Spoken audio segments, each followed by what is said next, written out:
Hello and welcome back to another episode of Critical Reactions with your host Bryan.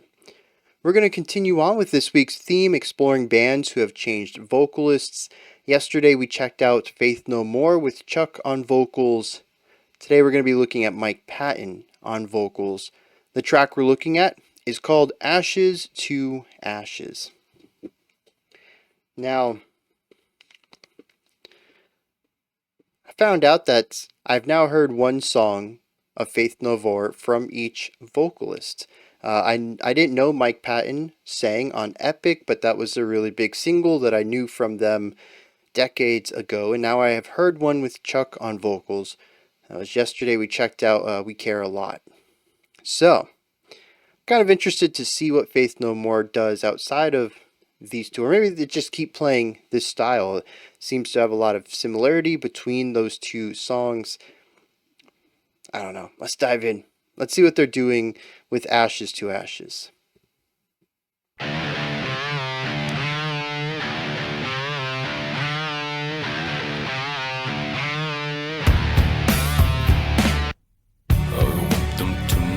Yep, there's that keyboard.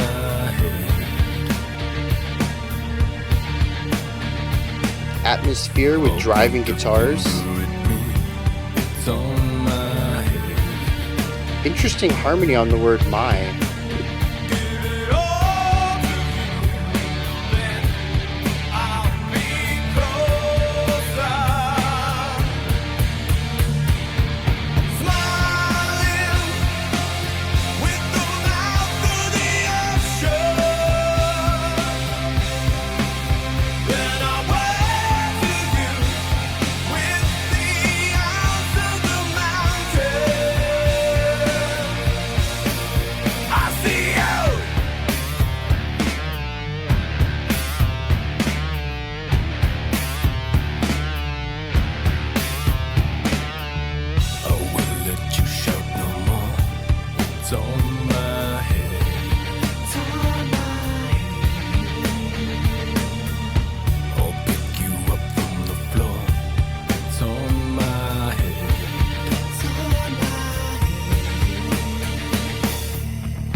That's an interesting turn right there too. You would think that ocean would push up.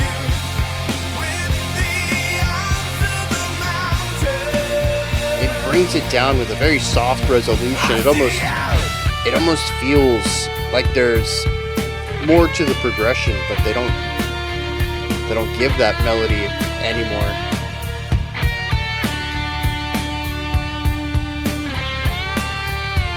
Yeah, a dark unsettlingness to this vocal, the guitar melody.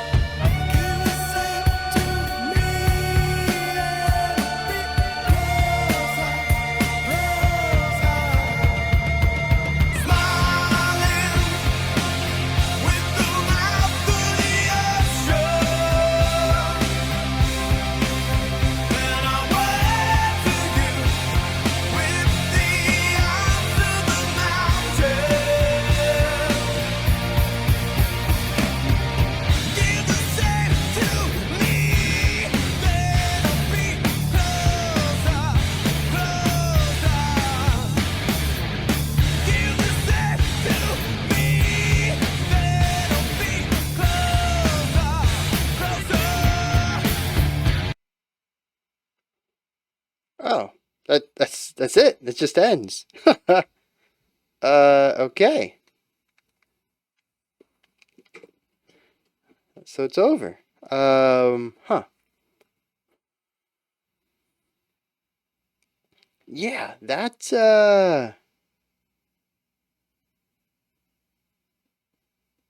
interesting.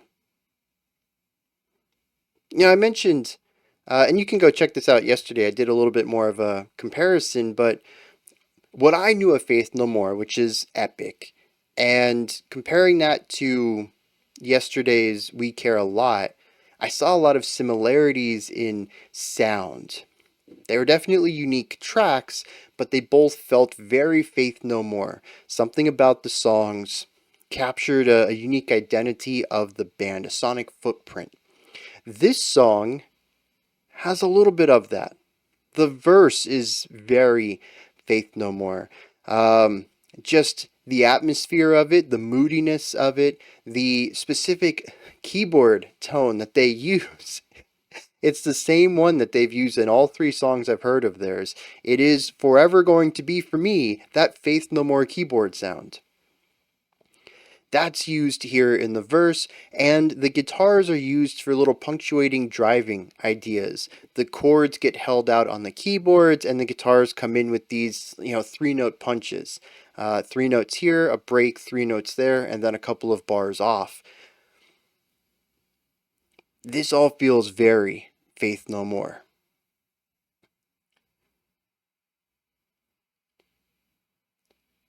The chorus, though, doesn't. This feels kind of generic in a sense. Dang, generic's a biting word too, and I feel like it has a lot more weight for some people. To me, it's a bit more of a neutral term, but I think generic, especially in the world of rock, where unique characteristics and over the top characters are what stands out. Generic is like the worst thing you can be in rock, but this does just feel like a rock track to me once we hit the chorus. There's nothing in here that screams Faith No More. I find that to be interesting. The guitars shift to chords. We don't really have too much coming from um, the keyboard much anymore. They've been pushed way into the background. The drums are pretty straightforward. There is an interesting rhythmic pattern. We're going to talk about rhythm in a moment. The vocals, they're just it's a melodic vocal line. The one thing that sort of subverts my expectations for it is at the midpoint of it. He says something about my ocean, and O is brought up to the peak as far as pitch is concerned, and I really expect it to go up another third or so to be the peak, the big moments of the chorus, and it doesn't. He drops it down like a fifth or something like that and lands on something that has a bit of resolution to it. It still feels stable, but it doesn't feel complete. It lacks the finality, the impact and power that I was expecting that line to have. That's the only part that I think really subverts my expectations coming at this from a mainstream rock track. Everything else about the chorus, this band really could be anyone. There's nothing that is definitively Faith No More about it. And I don't know if that's a good or a bad thing. Again, I don't have too big of an issue with it. I think it's a fine chorus. I would like it to be a bit more peaky. I really want that big moment at the end of the first phrase, but it's fine the way it is. And the subversion of it and bringing it down probably works thematically, as there's a lot of lack of finality in this song as a whole, that it just kind of lines up with the consistency of how they develop melody lines in this. But it is just, like I said, anyone could sing it. Anyone could play it. It doesn't feel distinct to them, which is a far cry from Epic and We Care a Lot. Both of those songs, from start to finish, are distinctly Faith No More. And it makes me wonder where those songs sit against this one, as far as maybe not release, but I think release order would be interesting too. But when they were written, I think is more important. Kind of see maybe how the band had changed over time. I'll probably look that up coming into the lyrics. I'll pause the video, I'll look at the lyrics, but I'm also going to look at when this stuff was written and released. Maybe that'll tell me a little bit more about the band.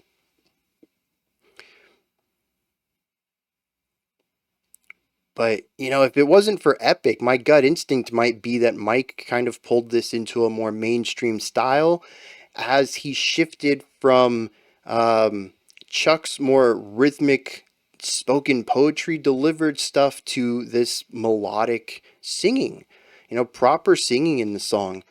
But knowing what Mike has done on Epic, I know he can still do the melodic singing stuff while the band still retains a lot of that very Faith No More sound. So this feels like it's a change that is specifically crafted, maybe just for this song, maybe just because this was a single, I don't know, and has nothing to do with Mike's vocals at all, changing the way the band approached writing.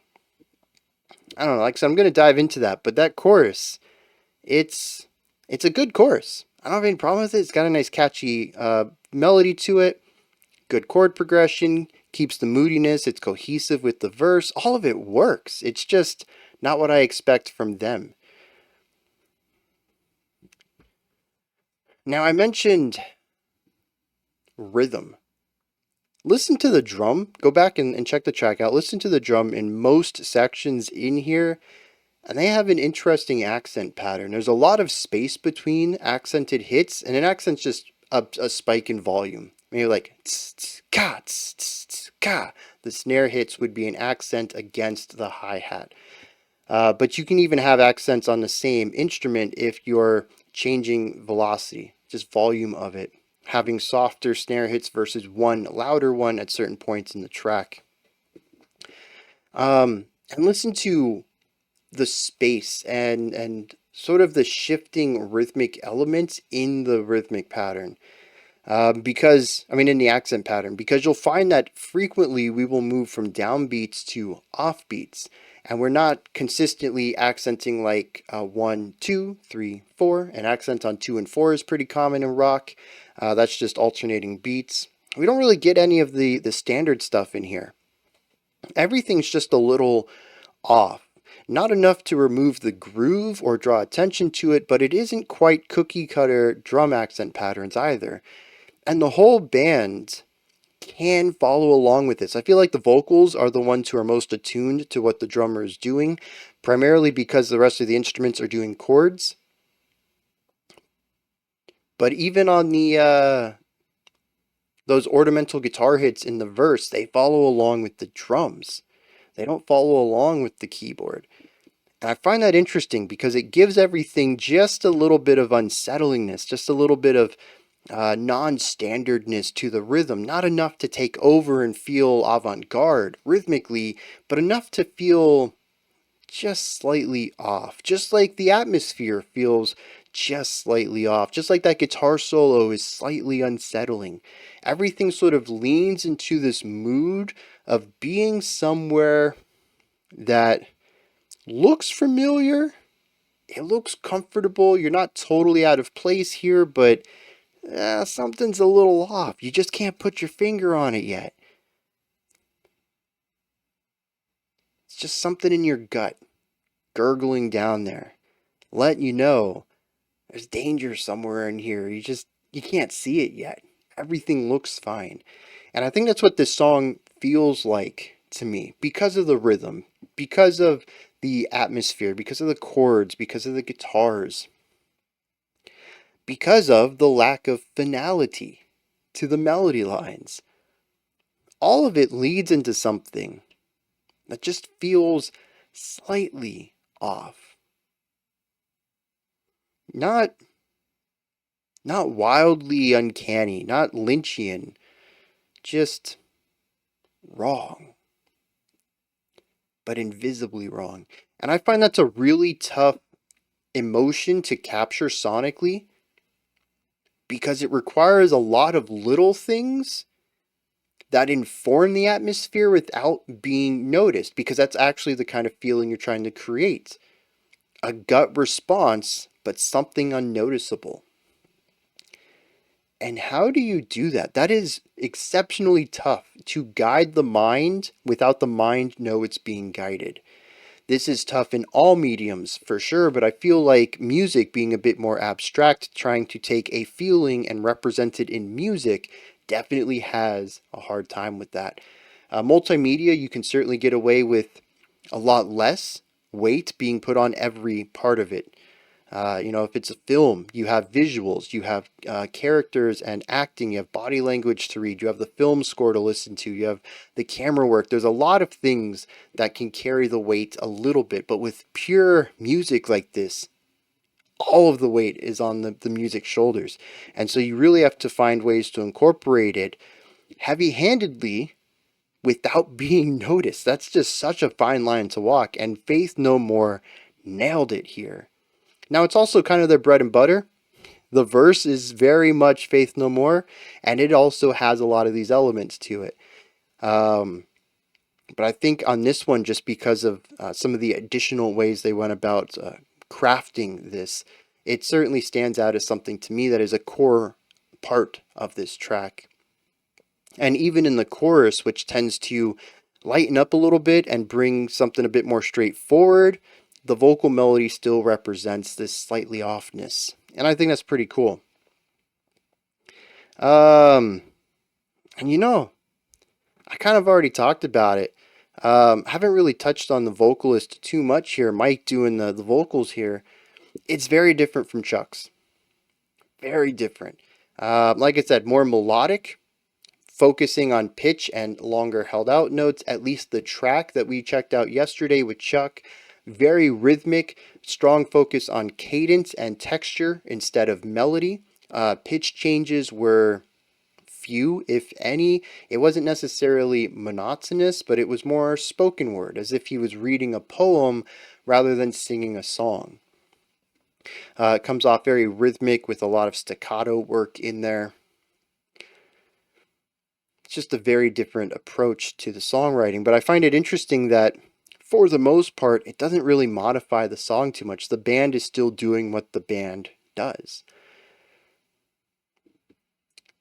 I think that's pretty cool. We've definitely heard some songs where the changing in vocalists have drastically altered how a band approaches music, as they have a new tool, possibly a new range of pitches, a new style of singing, different timbre or coloring, lots of things to play around with. In a sense, not to reduce a vocalist down to a tool, I don't want to remove their humanity, but it's kind of like getting a new instrument. You have a brand new thing to work with. New tones, new timbres, new techniques, new colorings. So it can certainly alter. And when you get a big change like this, Chuck to Mike, I mean, it could influence the band. It could open up new things to do and remove old ways to do things.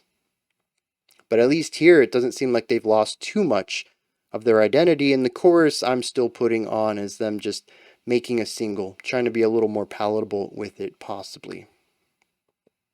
All right, I'm going to look at when all this stuff was released and recorded, check out some lyrics, we'll talk about all that, and then we'll wrap the video up.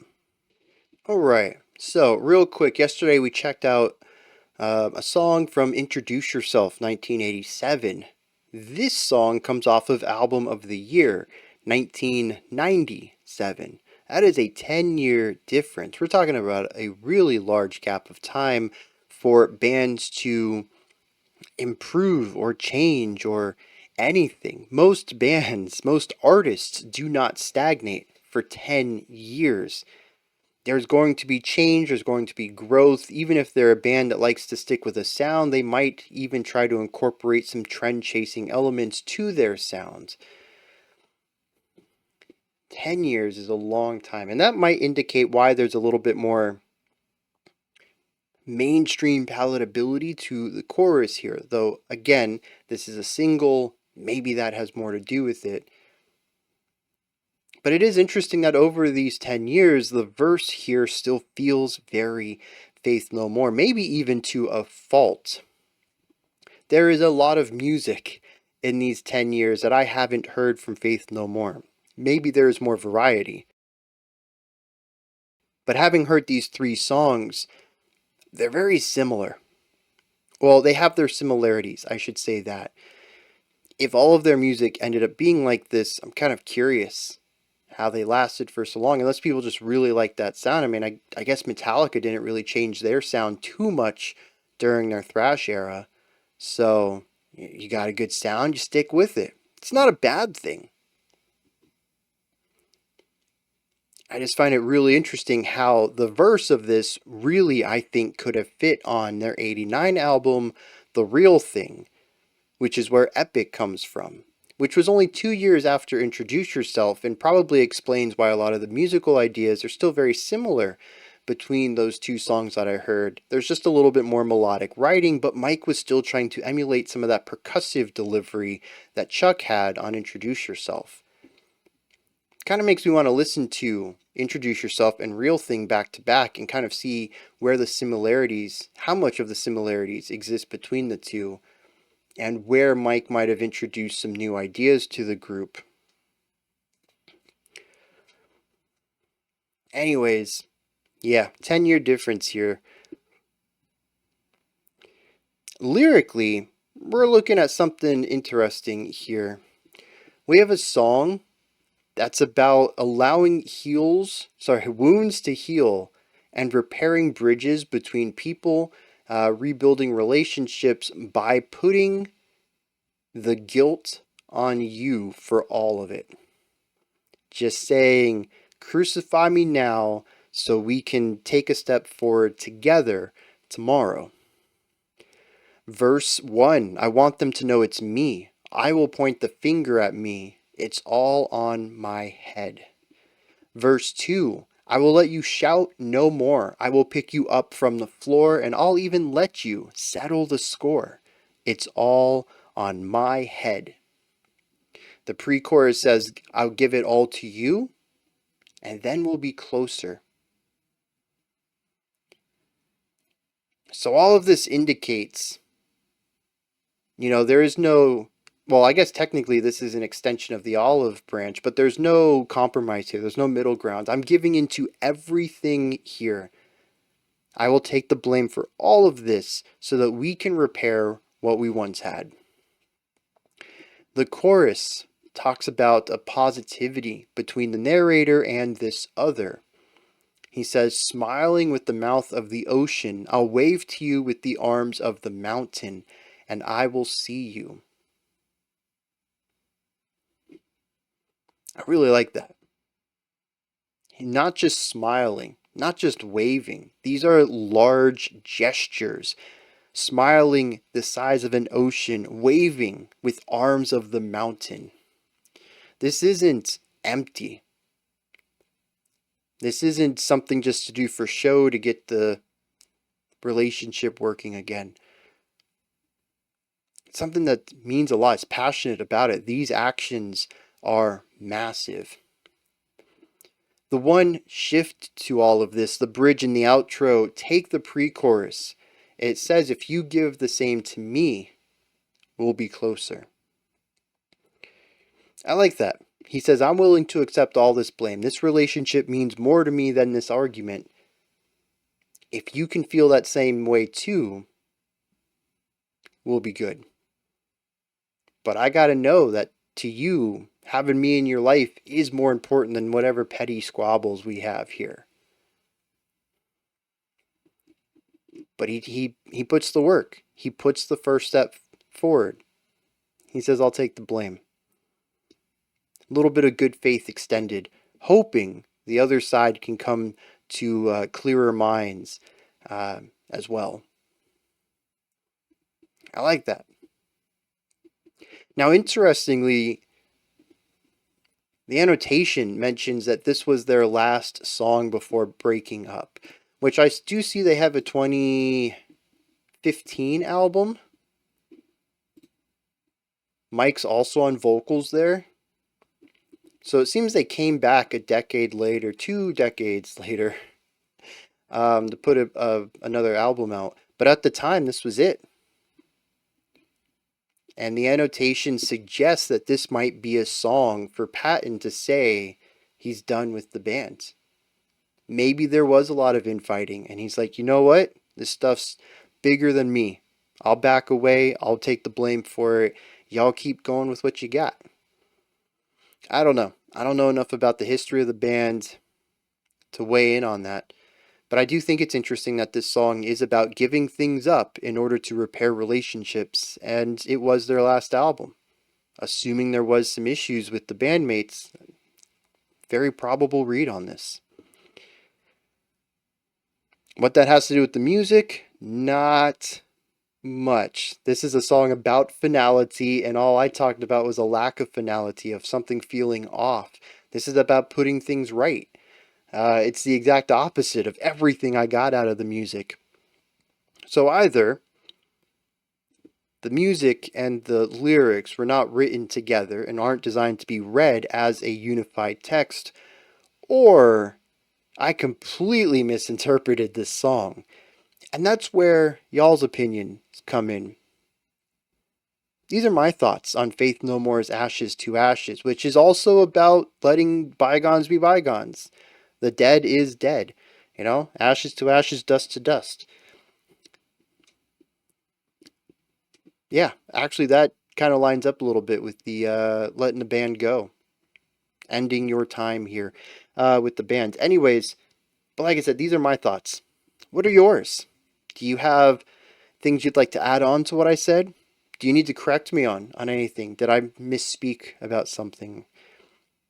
Do you have your own interpretation of things? Please put all of that and any other thoughts you have down into the comments section. I'm looking forward to seeing, especially from Faith No More fans who are well aware of anything that was going on at the time, if that's an accurate read of it.